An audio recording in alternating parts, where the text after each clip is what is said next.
Que tengan un grandioso día. Mi nombre es Jorge Alberto Sánchez Mengíbar. Llevo la materia de Derecho Mercantil 2. El tema que me ha tocado es hablar de las características de los títulos valores.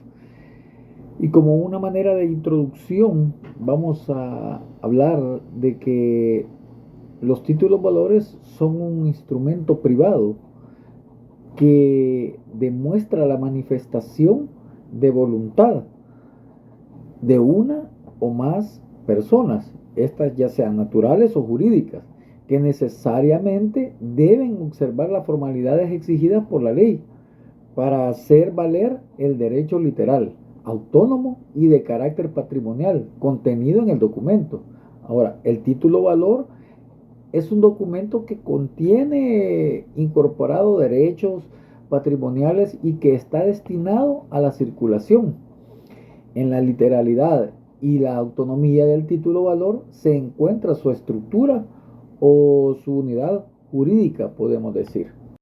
Cuando hablamos de las características de los títulos valores, podemos decir que son los siguientes. Hablamos de la incorporación en el artículo 623 y 629 del Código de Comercio, de la legitimación, también en el artículo 623 y 629, de la literalidad, que también está contemplado en el 623 y en el 634 del Código de Comercio, y de la autonomía, que lo vamos a ver también en el artículo 623 del Código de Comercio. Pero, ¿qué nos dicen los artículos en el Código de Comercio salvadoreño? En el artículo 623 dice que son títulos valores los documentos necesarios para hacer valer el derecho literal y autónomo que en ellos se consigna. El artículo 629 dice que el tenedor de un título tiene la obligación de exhibirlo para hacer valer el derecho que en él se consigna. Caso es en el artículo 633, que dice que la suscripción de un título valor obliga a quien la hace al cumplimiento de las prestaciones y derechos incorporados en favor del titular legítimo, aunque el título haya entrado en circulación contra la voluntad del suscriptor o después de que sobrevino su muerte o incapacidad. El artículo 634 nos dice que el texto literal del documento determina el alcance y modalidades de los derechos y obligaciones consignados. La validez de los actos que afectan la eficacia de los títulos valores requiere que consten precisamente en el cuerpo del documento, salvo disposición legal en contrario. Vamos a hablar hoy del principio de incorporación. Y el principio de incorporación es la consecuencia del negocio jurídico cuando en esto se conviene que los créditos se paguen con títulos valores. Este principio rector representa la clase de título valor y se incorpora el valor de un crédito si el título valor es de contenido crediticio. Ahora bien, ¿qué dice el principio de legitimación? Dice que si el tenedor del título lo posee conforme a la ley del comercio, tiene la condición de tenedor legítimo. Es a esa la teología de nuestro ordenamiento.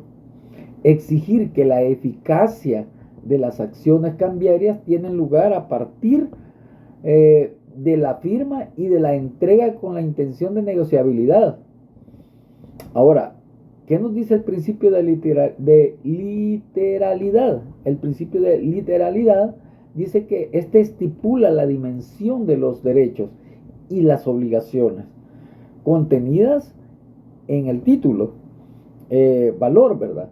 Permitiéndole al tenedor atenerse a los términos del documento, sin que por regla general puedan oponérsele excepciones distintas a las que del instrumento surjan. Ahora hablaremos de lo que es el principio de autonomía, y dice que es el reflejo del derecho y obligaciones que surgen de la literalidad. El texto del documento es la dimensión de los derechos de su tenedor.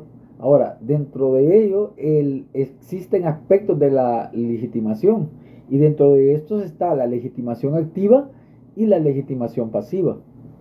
Podemos mencionar también que dentro de los títulos, aquellos que poseen literalidad y autonomía, entre ellos tenemos los títulos de crédito, los pagarés y certificados de inversión a plazo. Estos, al igual que los anteriores, poseen legitimación, literalidad y autonomía. Otra forma que podemos ver las características de los títulos valores, aparte de los que ya habíamos hecho mención, tenemos también otra de las características es la circulación, y este consiste en que este tipo de documentos circula transmitiéndose de una persona a otra mediante el endoso o mediante entrega material del documento. Existe otro que es la sustentatividad o independencia, y este consiste en que cada acto del título de crédito es independiente de otro. También tenemos lo que es la formalidad, y este establece que los documentos y los actos producirán los efectos previstos por él mismo. Podemos decir que podemos mencionar aquellos títulos que poseen las características antes mencionadas, y dentro de estas tenemos las letras de cambio, los cheques, los pagarés, etcétera. Existen en otros lugares los warrants, pero en nuestro medio pues son los que más se utilizan. Podemos decir también que todos los títulos tienen sus propias características, pero siempre son legítimos, autónomos, literales e incorporativos. Dentro de estos están los certificados fiduciarios de participación, tenemos también los pagarés, los conocimientos de embarque, también tenemos los certificados de depósito, los cheques, y creo que también ahí están también las acciones y las letras de cambio.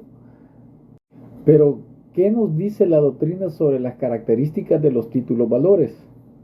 La doctrina enseña las características de índole exclusivo para los títulos valores que determinan su validez en el derecho probatorio, siendo los siguientes.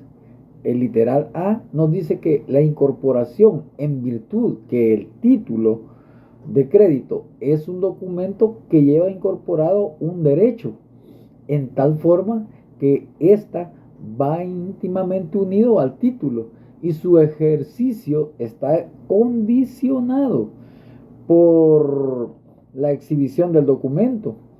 Si no se exhibe el título, no se puede ejercitar el derecho en él incorporado, ¿verdad? Ahora, existe también el literal B, que es la legitimación, y ahí es una consecuencia de lo anterior para ejercitar el derecho.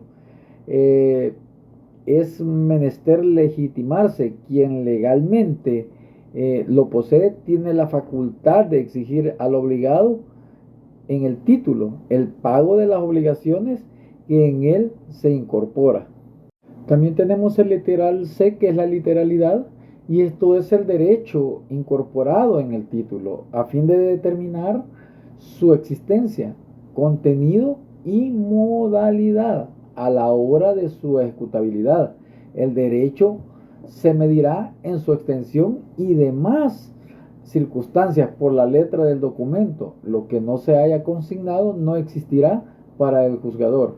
Y por último tenemos el literal D, que es la autonomía. Esta lo que implica que el derecho que cada titular sucesivo va adquiriendo sobre el título y sobre los derechos en él incorporado es autónomo. Muchas gracias.